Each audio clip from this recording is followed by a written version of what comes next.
Hello everybody, welcome. My name is Chef Colton Wagner. We are in my home in Boulder, Colorado. Today we are going to be doing a little bit of cooking. I'm very excited because I absolutely love cooking. It's my favorite thing in the whole world to do. I'll tell you a little bit about myself. If you don't know who I am, I'm not a celebrity chef, but I will be soon. My name is Colton Wagner, and I've been a professional chef in the Boulder, Denver area for the last roughly 15 years. I'm a private chef as well. I spend a lot of time doing events for weddings, parties, all sorts of different things at the moment. They are much smaller events because we are practicing social distancing.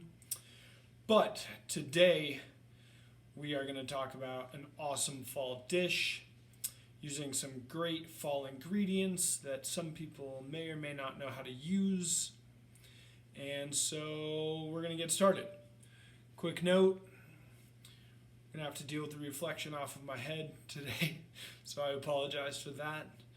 But in all seriousness, who is ready to start cooking? I am. Rock and roll.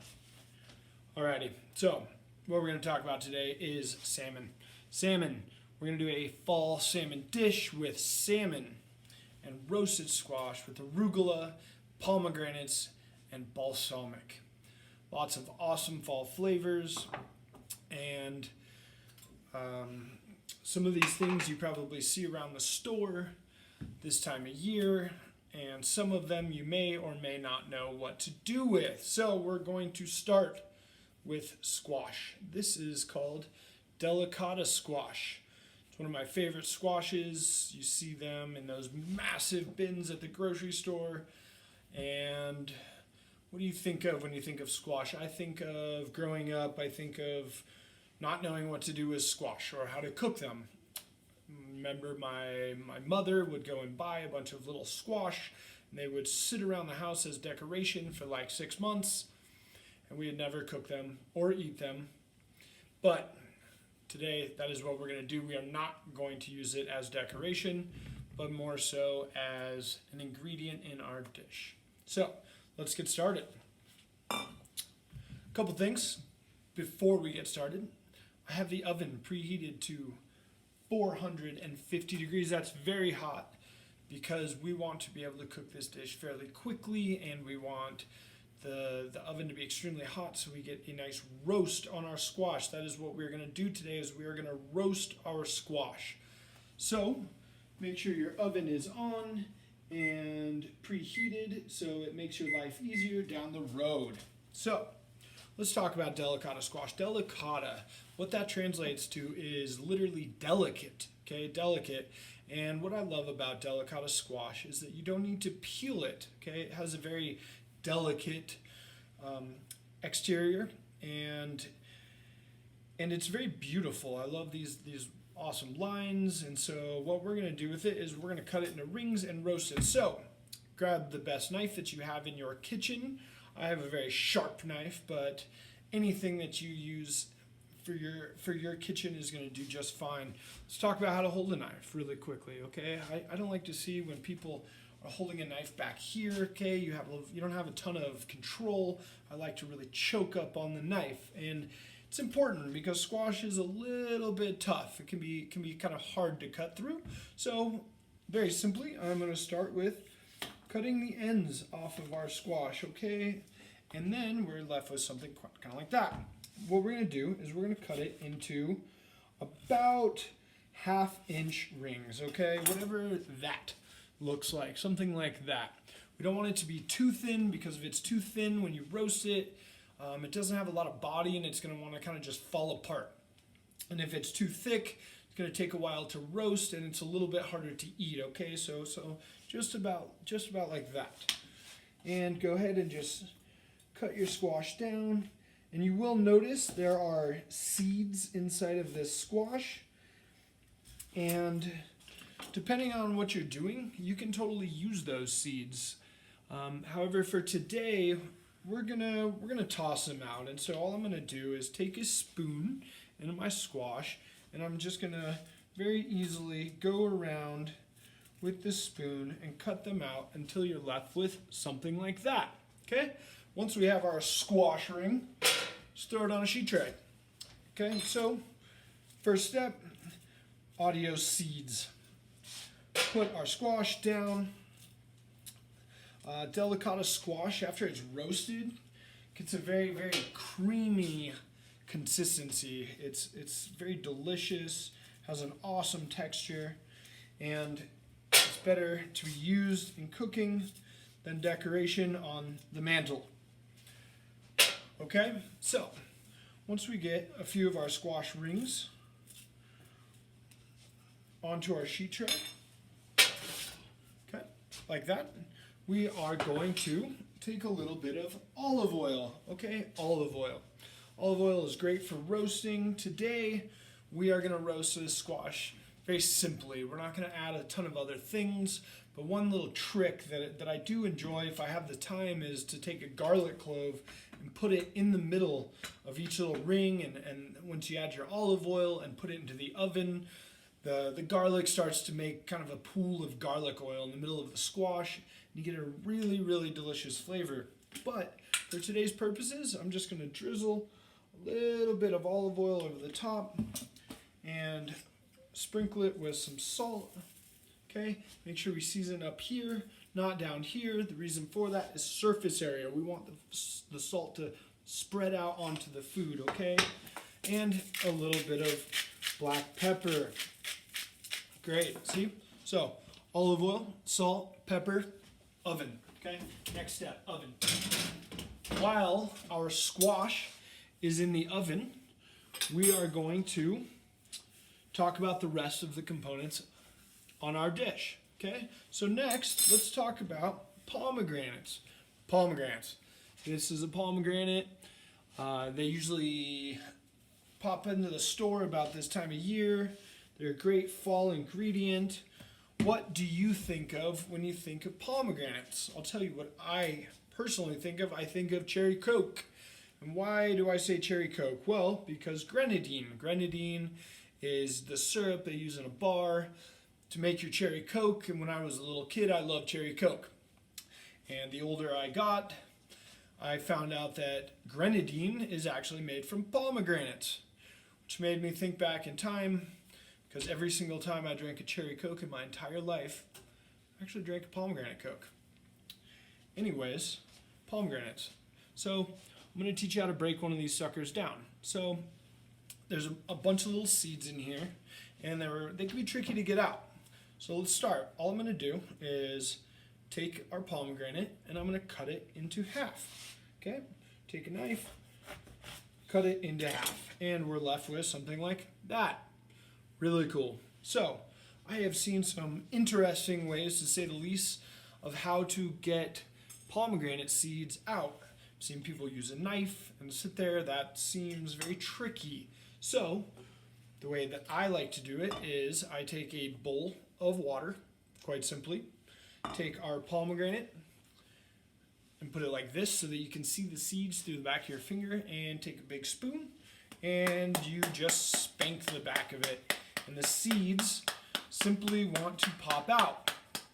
And the reason I do it into a bowl of water is because this pith, that white pith that you don't really want, it's actually a lot lighter than the pomegranate seed. So if it falls out into the water, usually the pith will float and the seeds will float or sink to the bottom. So I'll show you kind of what I mean. And see the pith, how it's floating. We can just take that out. Okay, take this little white stuff out, and you are left with a bowl of pomegranates. Awesome. We're going to put our pomegranates off to the side, and we're going to talk about our next component. Our next component is arugula. Arugula is a bitter green. It's got a bit of pepperiness to it. It is fairly bitter, but it's super healthy, and it goes really well with the flavors that we're using today. So, what I'm going to do is I'm going to make a dressing, okay? And the best secret, easy, homemade dressing is 2 ingredients. lemon juice, and olive oil. I have already made a little bit, but literally all I did was take some lemons and squeeze them into a bowl with olive oil, and I put them into my fancy little squeeze bottle. If you do not have one of these fancy little squeeze bottles at home, no big deal. Just squeeze a lemon into a bowl, add a little olive oil, and right before we plate, we're going to dress our salad, and it's going to be amazing. So, we've got our squash in the oven. We've got our pomegranates broken down into a bowl. Now, let's talk about searing salmon. Okay? Salmon. Oh, actually, before we do that, I got ahead of myself. We're going to make a sauce. So, what I have is this stock pot here, and I have some balsamic vinegar. Balsamic vinegar is a pretty common vinegar to have in the house, right? And there's a little trick about balsamic vinegar, and what that is that if you reduce it down, right? That means like cook it down. If you have 1 cup, you cook it down to a half a cup. What happens is a lot of the moisture escapes, and you're left with the sugars, and what it will do is create a syrup, and that syrup is very sweet, and it goes really well with a lot of different things. So all I'm going to do is simply take some balsamic vinegar and put it into our little pot, and we're going to reduce it by half. I'm kind of just eyeballing it. However, if you like to measure things out, no worries. I would say take about a cup, half a cup maybe, and whatever you start with, reduce it down by half. So if you start with a cup, reduce it down to a half a cup. And then, once you reduce it by half, then you're going to let it cool. So all I've done is literally put balsamic vinegar into a pot and put it onto the burner on medium heat, and we're going to let it reduce while everything else cooks. In the meantime, we're actually going to talk about our salmon now. So this is a coho salmon fillet, okay, with the skin on. I personally love serving salmon with the skin on. It brings a lot of great texture to the dish as well as flavor, and it also is extremely nutritious, salmon skin. So cooking fish can be a little bit intimidating if you're not sure what to do. However, I think that cooking a salmon fillet is about as easy as cooking a over easy egg. Okay, so let's talk about that. What I have here is a nonstick pan. Okay, just like I would use for an egg, and I am going to put this over medium heat and let the pan get hot.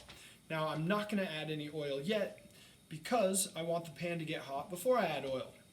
Now you can sear fish in lots of different oils. Today we're going to use olive oil. There are other oils that are a bit more neutral, like canola oil. They don't really have a ton of flavor and they can get really hot. But the most important thing when searing fish and using an oil is to make sure that you don't burn the oil before you cook your salmon. So olive oil will work just fine. Grapeseed oil is another good one. Avocado oil is a great oil to use. But once your pan gets warm, then add your oil. In the meantime, we are going to take our wild-caught salmon fillet. Any salmon fillet really works. I prefer the skin on, like I said, and we're just going to season it. Salt on all sides of our fish. Seasoning is super important. I think that's one of the biggest differences between home cooks and professional cooks is seasoning. It can be kind of tricky to hit the mark. I personally like to use a little black pepper. I have worked for chefs in the past that say you do not put any type of pepper on fish. I disagree. And this is my dish, so I'm going to do what I want. So, salt and pepper. Great. Now, we've got our pan getting warm, and I am simply going to add a little bit of olive oil. Great. Got my rag so I don't burn my hand. That's important. Now, we're going to talk about some fish cooking safety. And what I mean by that is we have hot oil, and we want to be as safe as possible. So a couple of pro tips, if you will. First, make sure your fillet of fish, really any type of fillet of fish that you're going to be searing in a pan, is super dry. And why I say that is any moisture that you have on your fish, when you put it in the hot pan, it's going to pop everywhere and explode all over your face, and we don't want face explosions today. So what I've got is a pan with a little bit of oil getting hot, and what we're going to do, I'm just turning down the balsamic. It goes really fast, right? You just need to reduce it for about 5-10 minutes, turn it off, and what it's going to do is turn into a nice syrup like we talked about. But salmon. So now that my pan is getting hot, I am going to show you the best way to sear a piece of salmon. And what I mean by that is we are going to go skin side down, away from ourselves, right towards you. And I feel like that's really important. You don't want to take a salmon fillet and put it down towards yourself, because then any oil that splashes at you, not away from you. So, skin side down in a non-stick pan, and all I'm going to do is take a spoon and press it down. And the reason for that, I'll bet you already know, but the reason is because we want crispy salmon skin. Soggy salmon skin, not so good. Crispy salmon, very, very good. Okay? So, we're just going to let that do its thing. What I like about cooking salmon, and what I think makes it a little bit easier, right, is when you have your skin side down in the pan, you can actually see it cook up the fillet of fish. So, you can kind of see what I'm talking about, right? So as it cooks, it's going to cook up the fish, and different people prefer salmon cooked at different temperatures. I personally am kind of like a mid-rare to medium person. If you're my wife, she barely likes it cooked at all, and some people prefer it to be cooked all the way through. That's fine. So to accomplish a nice medium to mid-rare, I am going to let it cook up this fish about halfway. Once I get to halfway, I'm going to flip it over and let it sit for about 2 minutes. That's it. Okay? So, while our fish is cooking, I'm going to check on the squash. Look at that. Lovely. So, our squash is starting to get a little bit of roasty color, and what I'm going to do is just simply flip it. And now you can see that roasted squash. It's so delicious. It smells great. Just give it a nice little flip and back into the oven. Lovely. Okay, we have our vinegar going. We've got our arugula. We've got our pomegranates. We are almost ready to plate. Okay, so salmon starting to cook. See off the side, see that? See how it's starting to cook up a little bit? Okay, I'm going to give it another minute. And next thing is when you're flipping, right? So, same thing. You want to flip away from yourself, okay? So, flip away from myself, okay? Whoop. Whoop. And hopefully you've accomplished super crispy sin. So I'm going to lower the heat. I'm going to turn off the balsamic, which you can see is starting to thicken up just a touch. And really, once you flip the salmon fillet, since I prefer mine closer to mid-rare, you can really just pretty much turn it off at that point. You know, maybe low heat for a minute or two, but it cooks pretty quickly. Okay, so now, squash, salmon, pomegranates, arugula, balsamic. Those are the ingredients in our dish. We are already ready to plate. See, it's been quick, right? So, here's my plate. I prefer to have fancy white dishes in my house. but I guess whatever dish you have at home will work just fine. So the arugula that we talked about, okay? Bowl of arugula. Lemon, olive oil. This is the easiest home vinaigrette that you could ever make. It's 2 ingredients, but it's so awesome. The acidity from the lemon cuts through the bitterness in the arugula. That's super good. So I'm just gonna dress my salad with a little bit of lemon and olive oil. And back to seasoning, just a pinch of salt, okay? And I'm just gonna give that a nice little toss until we're nice and dressed. Awesome. Now, it is time for our squash. Grab our delicious roasted squash. You can see our roastiness that we have now. And so, we're going to start with the squash on the plate. Pretty simply, we're going to put our squash rings down. However you would like to put them down is fine. Until you have kind of like a little Olympic ring circle. You know the rings in the Olympics? That's what I was trying to do. No? Okay. Anyways, to our salad, I am going to add our pomegranates, okay? We have our pomegranates floating in the water. You can just kind of let the water drip out. We're going to add them to our arugula. Okay, I like pomegranate seeds a lot, so I add quite a bit. And just continue to toss it a little bit so that we get that dressing on there. And now we're going to build a nice little salad right on top of our squash, okay? If you don't get all the goodies, that's okay, because you can scoop them at the end and put them right on top. Lovely. Squash, arugula, pomegranates. Now, let's add our salmon fillet. So, what I'm going to do is I'm going to take the salmon fillet out and I'm just going to put it right in between the squash and the arugula so that it looks real nice. Okay, kind of have a squash on one side and the arugula on the other. And then, the last thing we're left with is our balsamic. Now, you can take a spoon straight out of the pan and drizzle it over the top.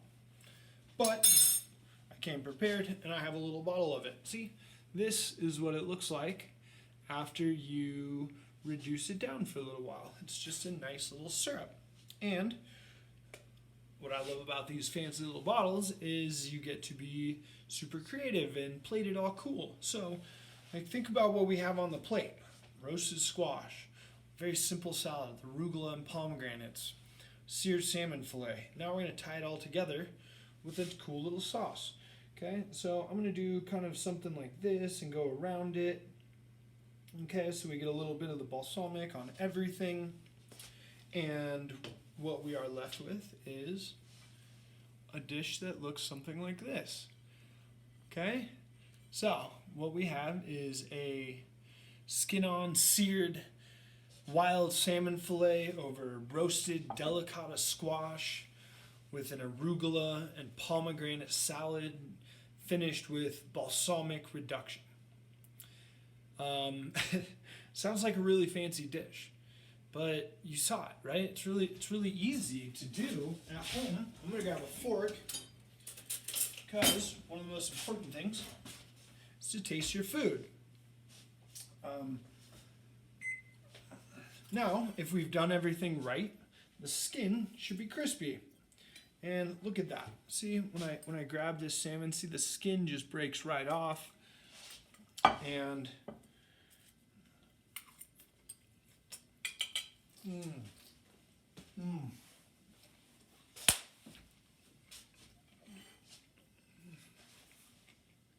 that is very good. Now, I'd recommend this dish if you want to impress your friends because people are going to like this. Today has been an absolute blast. I hope you enjoyed spending a little bit of time with me, learning how to cook a cool fall dish. I'd like to thank Vandis for allowing me to do this. Cooking is so much fun. I'm fairly new to the online cooking world, but as the world is in an interesting place, I've been doing it more and more, and it's so fun for me to be able to virtually share my passion. I really appreciate you hanging out with me today, and hopefully we get to do this again in the future. Stay safe, everybody. Thank you for hanging out, and you have a great night.